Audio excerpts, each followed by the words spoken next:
Queridos amigos, queridas amigas, vamos então para mais um ensinamento que hoje virá através do livro do Francisco Cândido Xavier, intitulado Na Era do Espírito. A mensagem é justamente de Herculano Pires, ou seja, do irmão Saulo. O livro é esse aqui.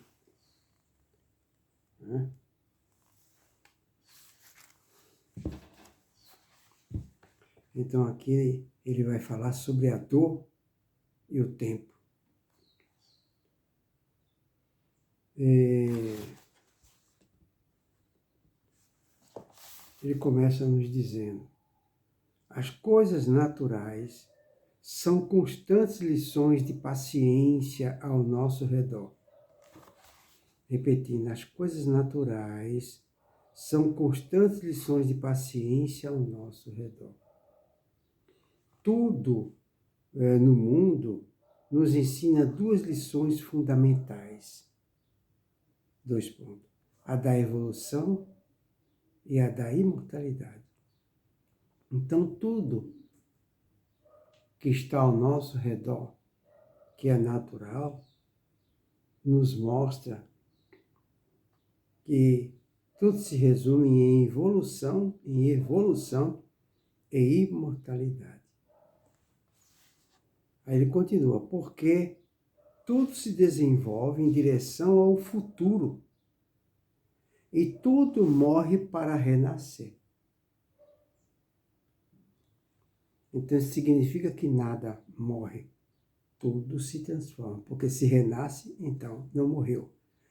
O morrer é apenas uma força de expressão, porque na lei de Deus não existe, no dicionário de Deus não existe a palavra morte. Pelo contrário, no dicionário de Deus só existe a palavra vida. Isso quer dizer o quê? Que nada morre. Tudo sem exceção se transforma. Tudo que ocorre é metamorfose. E todas essas situações da lei de Deus e da física conspira para o progresso, para a evolução. Então, tudo é progresso, tudo é evolução. Mesmo naquelas coisas que a gente enxerga destruição, catástrofe, calamidade, é progresso, metamorfose, evolução. Aí ele continua, porque eu vou repetir aqui, porque tudo se desenvolve em direção ao futuro e tudo morre para renascer, ou seja, tudo se transforma para o progresso. Aí ele continua, a ciência reconhece que nada se perde, tá vendo?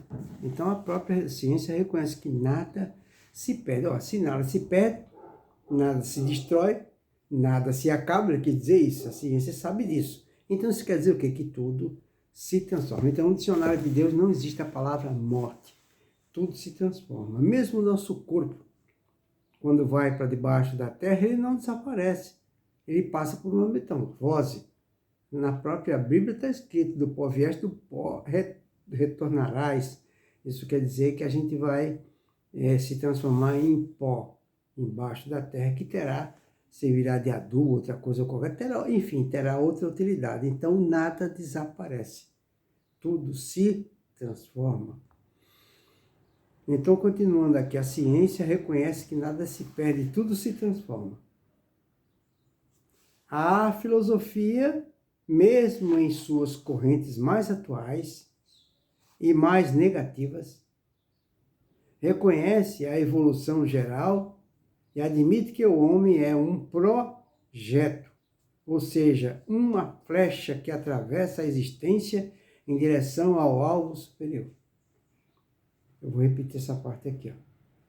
A filosofia, mesmo em suas correntes mais atuais e mais negativas, reconhece a evolução geral e admite que o homem é um projeto, ou seja, uma flecha que atravessa a existência em direção a um alvo superior. Continua. Se nos recusamos a entender as lições que nos rodeiam e as que brotam do fundo de nós mesmos, é porque, segundo explica a questão 738 do Livro dos Espíritos, que diz: durante a vida o homem relaciona tudo ao seu corpo. É por causa disso. Porque a gente relaciona tudo ao nosso corpo. Tudo que a gente faz é voltado para a matéria. Tudo que a gente vê, tudo que a gente observa, a gente analisa sob uma ótica humana. E nós temos que entender que nós não somos seres humanos. Pelo contrário, nós estamos seres humanos. Por um breve período de no máximo 100 anos. Ninguém vai viver mais que 100 anos, né? E que viva 120 anos. Então depois nós vamos ter que voltar, retornar à nossa condição normal e natural, que é a de espírito eterno, que jamais morrerá. O espírito, ele é eterno. Então, a gente tem o hábito, pelo fato de estar temporariamente na Terra, não é? A gente relaciona e observa e analisa tudo sob uma ótica material. Aí a pessoa fica sem resposta. Aí eu vou repetir essa parte que ele diz aqui, ó. Se nos recusamos a entender as lições que nos rodeiam e as que brotam do fundo de nós mesmos, ou seja, até as coisas que surgem do íntimo do nosso mais íntimo, nossas emoções, nossos pensamentos, a gente analisa tudo sob uma ótica humana e a gente fica sem resposta, né? Aí ele fala, e tudo isso acontece é porque, segundo explica a questão 738 do Livro dos Espíritos, diz assim: durante a vida, o homem relaciona tudo ao seu corpo. Aí ele continua, mas diz a mesma questão do livro, né? Após a morte, pensa de outra maneira. Então, quando a pessoa deixa a alma, não é? A alma eterna, quando ela imortal, quando ela deixa o corpo, que ela percebe que a verdadeira vida é a que ela se encontra naquele momento, não é? Em outra dimensão, aí ela começa a observar as coisas sob outro ângulo, sob um ângulo mais verdadeiro e mais real. Porque é importante salientar que a Terra é uma cópia imperfeita do local, do nosso local de origem, de nossa verdadeira pátria, nosso verdadeiro lar, que é o universo de onde a gente veio. E estamos, porque todos nós somos espíritos eternos, que estamos aqui na Terra passando por uma breve experiência humana. Não vamos esquecer isso. Nós somos uma alma, um espírito eterno, que estamos aqui na Terra passando por uma brevíssima experiência humana. Esse breve é 110, 120 anos, ninguém vê mais que isso. E esse tempo de 100, cento e poucos anos é um milésimo de segundo em relação à eternidade, é um piscar de olhos. Então ele diz aqui, mas diz a mesma questão, após a morte, pensa de outra maneira, apegados ao corpo, limitados pelas percepções físicas, avaliamos a dor pela medida do tempo. Então a gente avalia, inclusive a dor, o sofrimento, as vicissitudes da vida, a gente as avalia pelo tempo. Então, se a pessoa não consegue se desvencilhar de um problema, não é, de um obstáculo, então ele começa a entrar em sofrimento, né? E a maior parte foge, tenta fugir do sofrimento, e foge do seu relacionamento difícil, foge da dor através do suicídio, da depressão, do infarto, do derrame. É isso aí. Então a pessoa quer fugir da dor e não entende que existe recurso que nos capacita para enfrentar aquela dor, né? E uma delas é entender que aquela dor passa. Ela é um mal necessário, né? Porque se ela souber passar por aquela dor, aí ela terá uma grande recompensa, não é? E essa recompensa, o que é? É a consciência tranquila no dever cumprido. Essa é a recompensa. Aí nós retornaremos, quando retornarmos à nossa verdadeira pátria, nós retornaremos sentindo uma felicidade muito grande. Porque aqui na Terra nós devemos entender a verdadeira felicidade como a consciência tranquila no dever cumprido. E não adianta fugir dos problemas, porque fugir dos problemas, não é, através desses fatos que eu acabei de falar, é fugir de si mesmo. Ninguém consegue fugir de si mesmo. Então vou repetir o que ele fala aqui. Mas diz a mesma questão após a morte, pensa de outra maneira. Apegados ao corpo, limitados pelas percepções físicas, avaliamos a dor pela medida do tempo. Entretanto, os espíritos nos lembram nessa mesma questão. Um século do vosso mundo é um relâmpago na eternidade. Ora, um século aqui na Terra é comparável a um relâmpago no plano espiritual. É aquilo que eu falei. Então, a pessoa que passa alguns anos atravessando uma doença, uma vicissitude, um obstáculo, uma dor ou um sofrimento, isso aí é um milésimo de segundo. Que a pessoa passa a vida inteira aqui passando por isso é um milésimo de segundo em relação à eternidade. E é importante que a pessoa passe por essa situação, né, sabendo sofrer. Porque é importante salientar e lembrar, não é, nos conscientizarmos efetivamente que a dor, ela é opcional. O sofrimento, ele é opcional. Aí continua, Jesus nos ensinou, por isso, o desapego, advertindo, veja bem, o desapego, que é desapego, é se desvincular das coisas da terra. Tem pessoas que é vinculada a um carro, a uma casa. E a gente tem que não é se desfazer, é se desvincular. Porque Jesus falou, onde está o teu tesouro, está o teu coração. Ele continua, Jesus nos ensinou, por isso, o desapego, advertindo, 2 pontos, quem se apega à sua vida, perdê-la. Tá vendo? Então, quem se apega aos conceitos da terra, a pessoa vai perder tudo isso. Aí ele continua, Maria Dolores se comunica em poesia, para nos tocar, ao mesmo tempo, o sentimento e a razão. É a mesma técnica usada por Jesus nas parábolas e na poesia do Sermão do Monte. A didática moderna confirma a eficiência desse método que nos relaciona com as coisas naturais, que se serve do estímulo do ambiente, da lição das coisas concretas, para nos levar à compreensão do verdadeiro sentido da vida. Maravilhoso, vou repetir. É a mesma técnica usada por Jesus nas parábolas e na poesia do Sermão do Monte.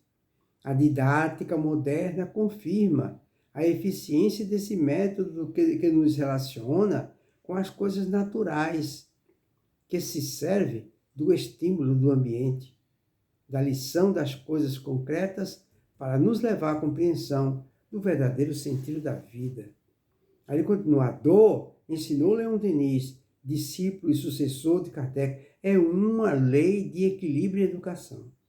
Olha, então o sofrimento, a vicissitude que a gente passa na vida, ele entende porque ele nos diz que a dor, esse sofrimento, é uma lei de equilíbrio e educação. Precisamos nos conscientizar disso. Então, todas as vezes que a gente for visitado pela dor, nós temos que ter essa linha de raciocínio, essa compreensão que a dor é uma lei de equilíbrio e educação. A dor que eu estou passando, eu posso me sentir um eleito e um privilegiado por ter sido visitado por essa dor, porque é através dela que eu vou conseguir o meu equilíbrio e a minha educação. Porque Deus, através de sua justiça, não é? Ele jamais permitiria que eu passasse por uma dor sem que ela não me trouxesse um benefício. Aí ele seria cruel, seria sádico. Não é não, de jeito nenhum. Se Deus permite que uma pessoa passe pela dor, é porque aquela dor, não é, foi a forma que ela escolheu para adquirir o equilíbrio e a educação de suas atitudes, de sua ação e de seus pensamentos. Muito bom. Aí ele continua. A psicologia moderna comprova que aprendemos através de tentativas frustradas. Tá vendo? Olha só, pessoal, vamos estudar isso aqui. A psicologia moderna, isso aqui é mais importante, no nosso grupo existem muitos psicólogos, eles sabem do que nós estamos falando, do que o Chico está falando aqui. Então ele fala, o Chico fala, a psicologia moderna, né, comprova que todos nós aprendemos através de tentativas frustradas. Por exemplo, tentativa frustrada. 2 pontos. O que é tentativa frustrada? Correr atrás de realizar um sonho que não está em nosso planejamento encarnatório. Isso, se a gente correr atrás de um sonho que não está em nosso planejamento encarnatório, o que vai acontecer? Isso é uma tentativa frustrada. E depois que a gente dá com os burros na água, o que vai acontecer? Dores e sofrimento. Tá vendo? Então, quando a pessoa corre atrás daquilo que não está programado no seu destino, né? Tem pessoas, vou dar outro exemplo, tem pessoas que não estão conformadas com o Brasil. Deus colocou ela no Brasil, mas ela odeia o Brasil. Porque ela foi visitar a Europa, gostou, falou, aqui que eu tenho que ver, aí pega, sai daqui e vai para lá. Então ela complicou, claro, cada caso é um caso, não estamos aqui generalizando, né? Só dando um exemplo, uma possibilidade. Aí a pessoa atrapalha o seu planejamento reencarnatório, né? Que era viver aqui no Brasil, que foi uma solicitação que ela própria fez, aí ela vai viver em outro local, trabalhar 12, 14 horas para ganhar muito dinheiro, ter segurança, mas depois ela vai se arrepender. Ela vai se arrepender. Ela pode até se dar bem materialmente falando, ela pode até se dar bem naquilo que ela idealizava e sonhava, mas aquilo ali não era o seu progresso espiritual. Podia ser o material, mas não é o espiritual. Né? E Jesus foi bem claro quando nos diz, buscai primeiramente o reino de Deus e sua justiça. Todo o resto virá por acréscimo. Então, repetindo aqui o conceito da psicologia moderna. A psicologia moderna comprova que aprendemos, todos nós aprendemos, através de tentativas frustradas, de ensaios sucessivos. É por meio dos erros que chegamos ao acerto. Certo? O que é ensaios? Vou repetir aqui da psicologia. A psicologia moderna comprova que aprendemos através de tentativas frustradas e de ensaios. O que é ensaios sucessivos? Exemplo, muitos aprendizados ocorrem após vários ensaios, ou seja, tocar violão, poesia, composição, não é? Peça teatral. Assim também é a nossa vida e nosso progresso. Ensaios sucessivos. Então a gente aprende através de, a psicologia moderna nos diz, que nós aprendemos também através de ensaios sucessivos. Aí ele continua, é por meio dos erros que chegamos ao acerto. É por meio dos erros que chegamos ao acerto. A sabedoria popular nos diz, o que arde, cura. O que aperta, segura. As pessoas inquietas perguntam por que há de ser assim. Porque Deus não nos criou perfeitos e bons. Mas Rousseau já ensinava que tudo sai perfeito das mãos do Criador. A perfeição inclui também o livre-arbítrio, pois só através dele chegamos à consciência plena. A dor de um minuto nos desperta para a felicidade sem limites. Agora, a ventania de um instante limpa a atmosfera por muitos dias. Aí está o ensinamento do dia de hoje para a nossa reflexão. Para que todos nós possamos nos conscientizarmos efetivamente e para que todos nós saibamos lidar quando estivermos passando por dolorosas provas. Que Jesus nos abençoe a todos.